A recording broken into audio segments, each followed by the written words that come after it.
Greetings, folks. I'm here with some other vacuums that are maybe forgotten.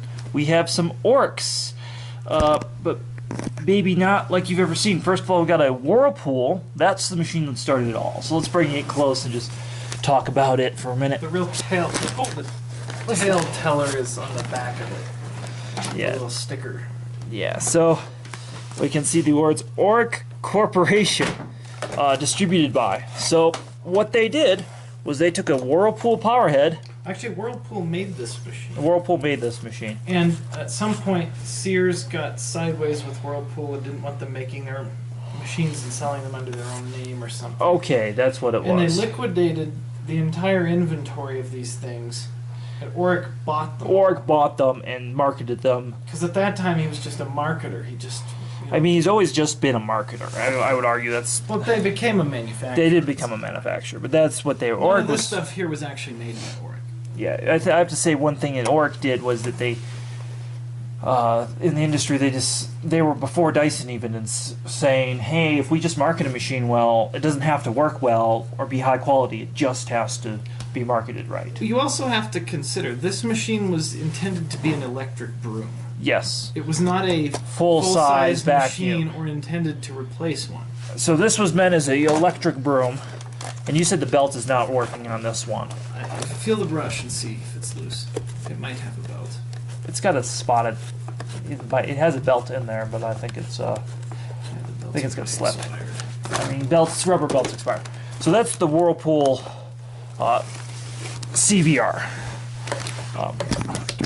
If you're not familiar with that. Now, next we have the Oreck 4000s. So these are what came next. These were made by Whirlpool, but had Oreck labeling on them. These were actually made in Germany. Made in Germany. So these were West Germany. West Germany. Sorry. We all know how much I love German stuff. And they had this very peculiar stay-up latch on them, which was done away with eventually. They did away with that.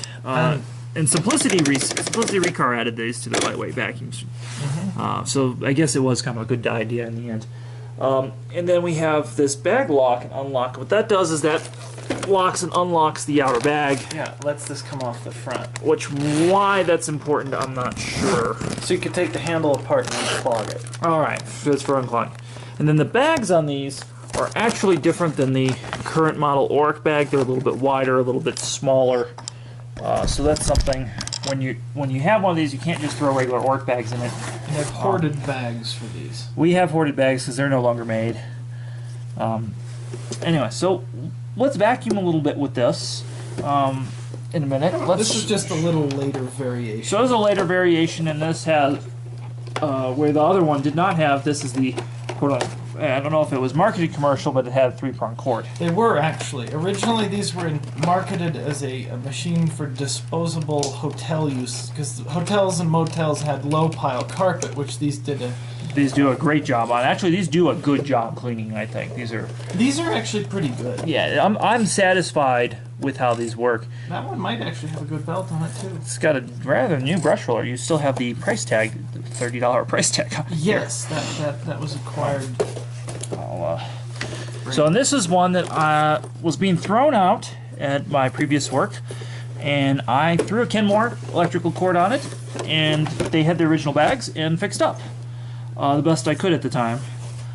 So we're going to vacuum with this a little bit.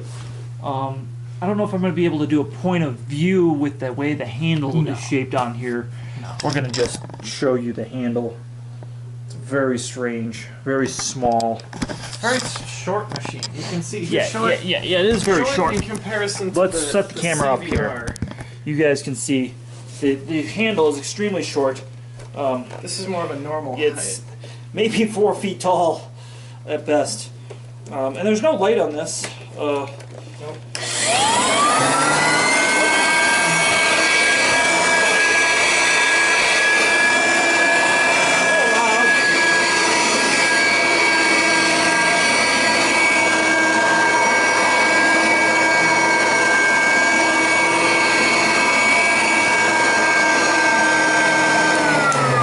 This really is 8 pounds with the cord. I mean, this is super light. Much lighter than their more recent. Yeah, this is so much lighter. And It's just less machine. small. Like, it is just a small machine. And really give you an idea of the size of this. Let's pull out this rainbow power head, Which is of typical height. which is of typical height. And to give you an idea just kind of how small this machine is, even just compared to this power head is not a big power head. It's a very low profile power head, and it's much bigger. So just to kind of give you an idea size-wise, the Oreck midget version that they used to be. So as always, please like, subscribe to Performance Reviews.